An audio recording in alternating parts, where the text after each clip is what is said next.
Hello friends, concept clear channel पर आपका एक बार फिर से स्वागत है। और आज हम डिस्कस करने वाले हैं एक बहुत ही महत्वपूर्ण अंतर्राष्ट्रीय संगठन बिम्स्टेक को। अगर आप न्यूज़पेपर्स लगातार पढ़ते रहते हैं, उस पर जानकारी बनाए रखते हैं, तो आपको पता होगा कि अभी हाल ही में 6 जून को बिम्स्टेक दिवस मनाया गया था। 24वां बिम्स्टेक दिवस मनाया गया था, जिसके लिए हमारे प्रधानमंत्री श्री नरेंद्र मोदी जी ने भी एक ट्वीट किया था और उसके बारे में महत्वपूर्ण जानकारी दी थी। तो इसलिए परीक्षा के पॉइंट ऑफ व्यू से अगर हम देखें तो ये हमारे लिए बहुत ही ज़्यादा महत्व रखता है। तो इसलिए हम देखते हैं कि आखिर ये बिम्स्टेक है क्या और कितने इसके सदस्य हैं और ये भारत के लिए क्यों इतना महत्वपूर्ण है। तो सबसे पहले हम जानते हैं जो बिम्स्टेक नाम दिया गया है इसका क्या मतलब है। तो जैसे हम इसका नाम अगर हम आधा आधा करके पढ़ेंगे तो उसी से ही हमें इसका उद्देश्य भी कहीं ना कहीं क्लियर हो जाता है। तो सबसे पहले तो ये बे ऑफ बंगाल इनिशिएटिव है। बे ऑफ बंगाल इनिशिएटिव का मतलब कि जो भी कंट्रीज बे ऑफ बंगाल के साइड में हैं या बे ऑफ बंगाल के समीपवर्ती हैं, उन सब ने मिलकर इसको बनाया है। तो ये पहल किसकी है? बंगाल की खाड़ी की पहल है। किसके लिए पहल है? टेक्निकल एंड इकोनॉमिक कोऑपरेशन के लिए, तकनीकी और आर्थिक सहयोग के लिए, बहुक्षेत्रीय, ठीक है, बहुक्षेत्रीय तकनीकी और आर्थिक सहयोग के लिए बंगाल की खाड़ी की पहल। तो बहुत सरल सा नाम है, इंग्लिश में चाहे आप याद कर लें चाहे हिंदी में याद कर लें। क्या है? Bay of Bengal initiative for multi sectoral technical and economic cooperation, उससे हमारा ये आ गया टेक। ठीक है, इसके बाद इसका सचिवालय है ढाका, बांग्लादेश में। आपको पता होना चाहिए, डायरेक्ट आपसे क्वेश्चन पूछा जा सकता है कि बिम्स्टेक का हेडक्वार्टर कहाँ पर है।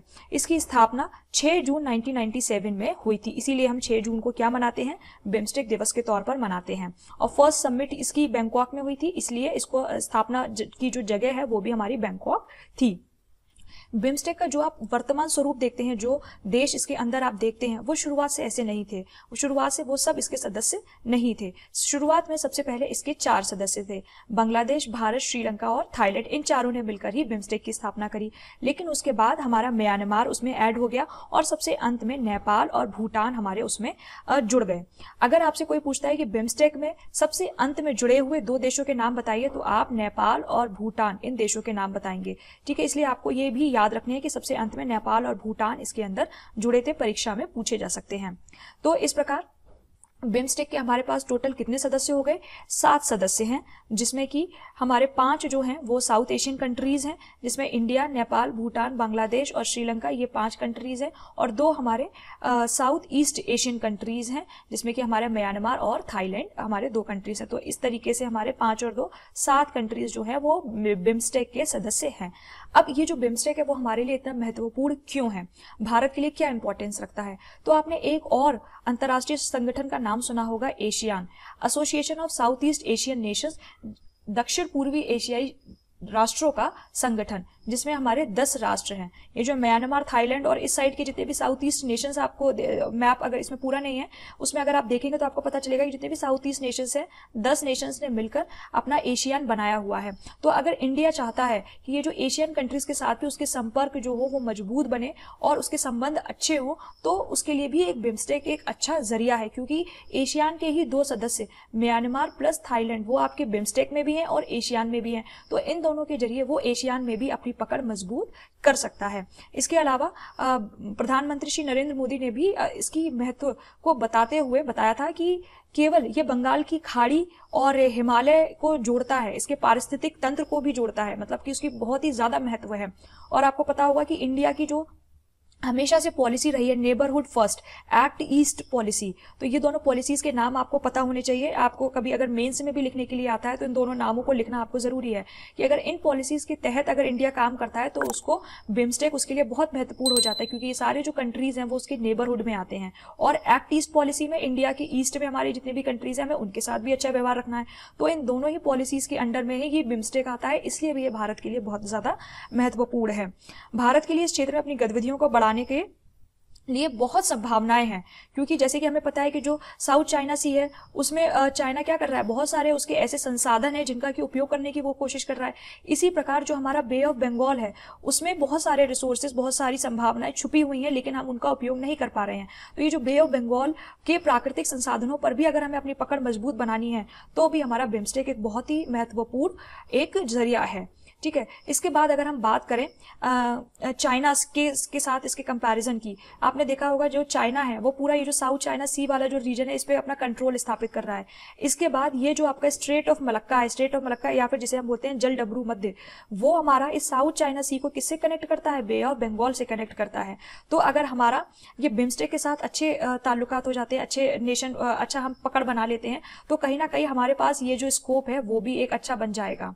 और साथ ही साथ हमें इस चीज से भी एक अच्छा मिलेगा सहयोग कि चाइना का इन सारे जो कंट्रीज है इन सब पर जो है वो एक आक्रामक, हमेशा वो अपना आक्रामक अपना जरिया बनाता है इंडिया को कंट्रोल करने के लिए। तो अगर इन नेशंस के साथ हम अपने संबंध अच्छे रखेंगे तो कहीं ना कहीं चाइना का जो इफेक्ट है वो हम कम कर पाएंगे। तो इसलिए हमें बे ऑफ बंगाल इनिशिएटिव को बहुत ही ज़्यादा इंपॉर्टेंस हमारे लिए रखना बहुत ज़रूरी है। और आपने चाइना की one belt one road initiative भी पढ़ा होगा, तो उसने लगभग भूटान को छोड़कर इंडिया के जितने भी ये जो कंट्रीज़ हैं, इंडिया के आसपास के नेबरिंग कंट्रीज़ हैं, उन सब पे अपना कंट्रोल बना लिया। कहीं ना कहीं अपना कोई ना कोई एक वहाँ पर अपना उसने स्टैंड वहाँ पर रख दिया है कि हम यहाँ पर हमारा ये बेस है, यहाँ पर हमारा ये बेस है, और हमारा ये बेस है, सब जगह उसके कोई ना कोई बेसिस हैं। तो इंडिया को अगर अपने आप को प्रोटेक्ट करके चलना है तो उसको ये सारे कंट्रीज को अपने साथ मिलाकर एक सौहार्दपूर्ण वातावरण बनाकर ही वो इसको चल पाएगा, जिससे कि वो काउंटर अटैक कर पाए चाइना के ऊपर। ठीक है। अभी लेकिन ये बिम्स्टेक हमारा क्यों आया, चर्चा में क्यों आया? क्योंकि अभी 17वीं जो इसकी मिनिस्ट्रियल मीटिंग थी वो अभी हुई थी अप्रैल में, जिसकी अध्यक्षता किसने की थी? श्रीलंका ने की थी। ये आपसे पूछा जा सकता है कि 17 मिनिस्ट्रियल मीटिंग हुई बिम्स्टेक की, उसको चेयर किसने किया? तो वो किया श्रीलंका ने। और ये सारी वर्चुअल मीटिंग्स हो रही हैं आजकल, क्योंकि कोविड-19 की वजह से कोई भी मीटिंग्स नहीं हो रही हैं। अब इसलिए भारत को क्या इससे फायदा क्या हुआ? इसमें मेन क्या बातें हुई कि परिवहन कनेक्टिविटी मास्टर प्लान, ये आपको याद रखना है कि इंडिया जो है बिम्स्टेक में कनेक्टिविटी प्लान पर काम कर रही है कि ये जो हमारे कंट्रीज हैं, म्यांमार, थाईलैंड, नेपाल और ये सारी जो कंट्रीज हैं, वो सबके साथ इंडिया एक ऐसा कर ले कि वहां से आना जाना, चाहे वो रोड का हो या फिर रेल का हो, दोनों तरीके का सिस्टम जो है इंडिया वो डेवलप करना चाहती है, जिससे कि यहाँ के संसाधनों का एक जगह से दूसरी जगह पे ले जाना बहुत ही आसान हो। और इसमें इंपॉर्टेंस किसको दी जा रही है? नॉर्थ ईस्ट स्टेट्स, क्योंकि इंडिया के भी नॉर्थ ईस्ट स्टेट्स को डेवलप करने की हमें ज़रूरत है। और अगर वो इन सारी कंट्रीज से जुड़ जाती हैं तो हमें भी फायदा होगा, हमारी नॉर्थ ईस्ट स्टेट्स को भी फायदा होगा। तो इसलिए मेन जो इस पर जो फोकस दिया जा रहा है वो दिया जा रहा है नॉर्थ ईस्ट स्टेट्स पर, कि इनकी कनेक्टिविटी अच्छी हो जाए।